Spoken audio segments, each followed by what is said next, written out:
ناظرین السلام علیکم ورحمۃ اللہ وبرکاتہ۔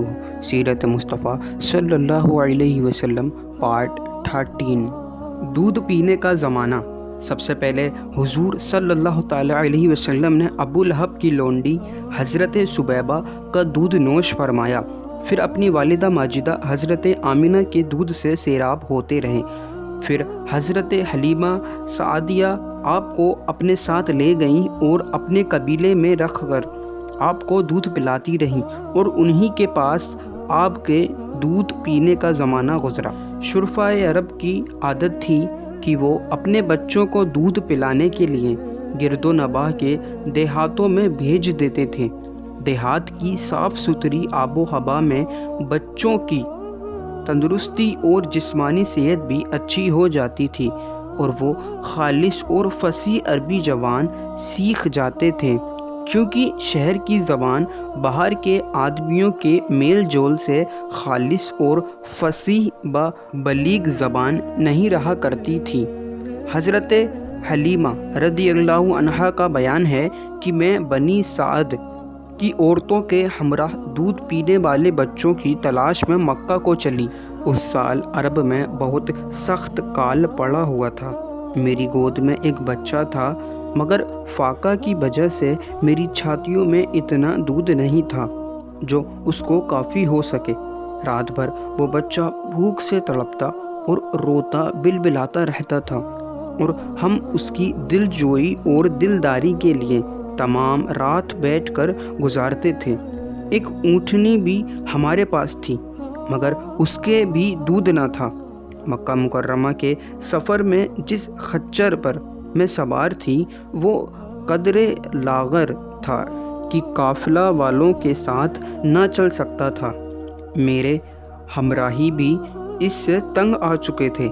بڑی بڑی مشکلوں سے یہ سفر طے ہوا۔ جب یہ قافلہ مکہ مکرمہ پہنچا تو جو عورت رسول اللہ صلی اللہ تعالیٰ علیہ وسلم کو دیکھتی اور یہ سنتی کہ یہ یتیم ہیں تو کوئی عورت آپ کو لینے کے لیے تیار نہیں ہوتی تھی، کیونکہ بچے کے یتیم ہونے کے سبب سے زیادہ انعام و اکرام ملنے کی امید نہیں تھی۔ ادھر حضرت حلیمہ سعدیہ کی قسمت کا ستارہ ثریا سے زیادہ بلند اور چاند سے زیادہ روشن تھا۔ ان کے دودھ کی کمی ان کے لیے رحمت کی زیادتی کا باعث بن گئی، کیونکہ دودھ کو کم دیکھ کر کسی نے ان کو اپنا بچہ دینا گوارا نہ کیا۔ حضرت حلیمہ سعدیہ نے اپنے شوہر حارث بن عبد العزیٰ سے کہا کہ یہ تو اچھا معلوم نہیں ہوتا کہ میں خالی ہاتھ واپس چلوں، اس سے تو بہتر یہی ہے کہ میں اس یتیم ہی کو لے چلوں۔ شوہر نے اس کو منظور کر لیا اور حضرت حلیمہ اس در یتیم کو لے آئیں، جس سے صرف حضرت حلیمہ اور حضرت آمنہ ہی کے گھر میں ہی نہیں بلکہ کائنات عالم کے مشرق و مغرب میں اجالا ہونے والا تھا۔ یہ خدا بند قدس کا فضل عظیم ہی تھا کہ حضرت حلیمہ کی سوئی ہوئی قسمت بیدار ہو گئی اور سرور کائنات صلی اللہ تعالی علیہ وسلم ان کی آغوش میں آ گئے۔ اپنے خیمے میں لا کر جب دودھ پلانے بیٹھیں تو بران رحمت کی طرح برکات نبوت کا ظہور شروع ہو گیا۔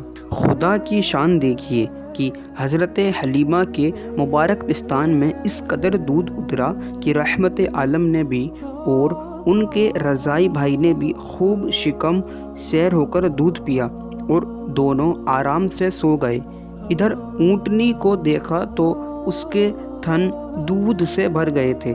حضرت حلیمہ کے شوہر نے دودھ دہا اور میاں بی بی نے خوب سیر ہو کر دودھ پیا، اور دونوں شکم سیر ہو کر رات بھر سکھ اور چین کی نیند سو گئے۔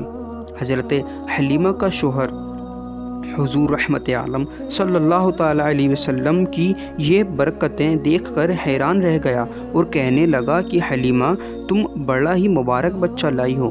حضرت حلیمہ نے کہا کہ واقعی مجھے بھی یہی امید ہے کہ کہ یہ نہایت ہی بابرکت بچہ ہے اور خدا کی رحمت بن کر ہم کو ملا ہے، اور مجھے یہی توقع ہے کہ اب ہمارا گھر خیر و برکت سے بھر جائے گا۔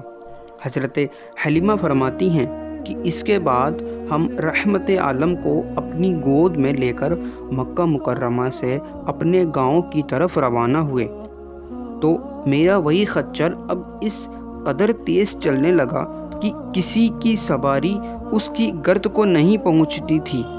قافلہ کی عورتیں حیران ہو کر مجھ سے کہنے لگیں کہ اے حلیمہ، کیا یہ وہی خچر ہے جس پر تم سوار ہو کر آئی تھیں، یا کوئی تیز رفتار خچر تم نے خرید لیا ہے؟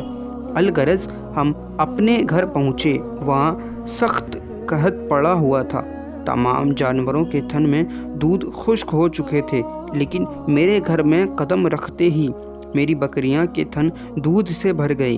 اب روزانہ میری بکریاں جب چراگاہ سے گھر واپس آتیں تو ان کے تھن دودھ سے بھرے ہوتے، حالانکہ پوری بستی میں اور کسی کو اپنے جانوروں کا ایک قطرہ دودھ نہیں ملتا تھا۔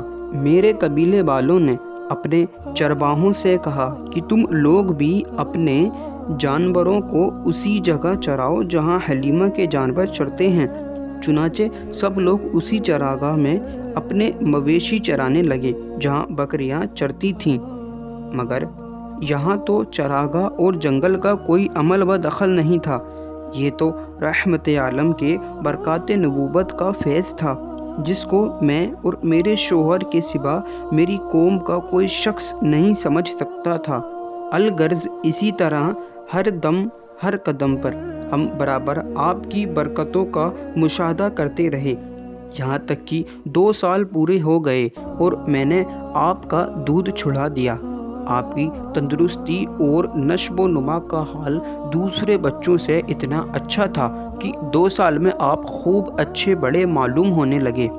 اب ہم دستور کے مطابق رحمت عالم کو ان کی والدہ کے پاس لائے اور انہوں نے حسب توفیق ہم کو انعام و اکرام سے نوازا۔ گو قاعدہ کے مطابق اب ہمیں رحمت عالم کو اپنے پاس رکھنے کا کوئی حق نہیں تھا، مگر آپ کی برکات نبوت کی وجہ سے ایک لمحہ کے لیے بھی ہم کو آپ کی جدائی گوارا نہیں تھی۔ عجیب اتفاق کہ اس سال مکہ معظمہ میں وبائی بیماری پھیلی ہوئی تھی، چنانچہ ہم نے اس وبائی بیماری کا بہانہ کر کے حضرت آمنہ بی بی کو راضی کر لیا۔ پھر ہم رحمت عالم کو واپس اپنے گھر لائے اور پھر ہمارا مکان رحمتوں اور برکتوں کی کان بن گیا اور آپ ہمارے پاس نہایت خوش و خرم رہنے لگے۔ گھر سے باہر نکلتے اور دوسرے لڑکوں کو کھیلتے ہوئے دیکھتے، مگر خود ہمیشہ ہر قسم کے کھیل کود سے علیحدہ رہتے۔ ایک روز مجھ سے کہنے لگے کہ اماں جان، میرے دوسرے بھائی بہن دن بھر نظر نہیں آتے، یہ لوگ ہمیشہ صبح اٹھ کر روزانہ کہاں چلے جاتے ہیں؟ میں نے کہا کہ یہ لوگ بکریاں چرانے چلے جاتے ہیں۔ یہ سن کر آپ صلی اللہ علیہ وسلم نے فرمایا، مادر مہربان، آپ مجھے بھی میرے بھائی بہنوں کے ساتھ بھیجا کیجیے۔ چنانچہ آپ کے اصرار سے مجبور ہو کر آپ کو حضرت حلیمہ نے اپنے بچوں کے ساتھ چراگاہ جانے کی اجازت دے دی، اور آپ روزانہ جہاں حضرت حلیمہ کی بکریاں چرتی تھیں آپ وہاں تشریف لے جاتے رہے، اور بکریاں چراگاہوں میں لے جا کر ان کی دیکھ بھال کرنا جو تمام انبیاء اور رسولوں کی سنت ہے، آپ نے اپنے عمل سے بچپن ہی میں اپنی ایک خصلت نبوت کا اظہار فرما دیا۔ ناظرین، آج کے لیے بس اتنا ہی۔ آپ کو اگلے پارٹ میں ہم شق صدر کے بارے میں بتائیں گے۔ آپ اس ویڈیو کو زیادہ سے زیادہ لوگوں کے پاس شیئر کریں۔ آپ سبھی کو السلام علیکم ورحمۃ اللہ وبرکاتہ۔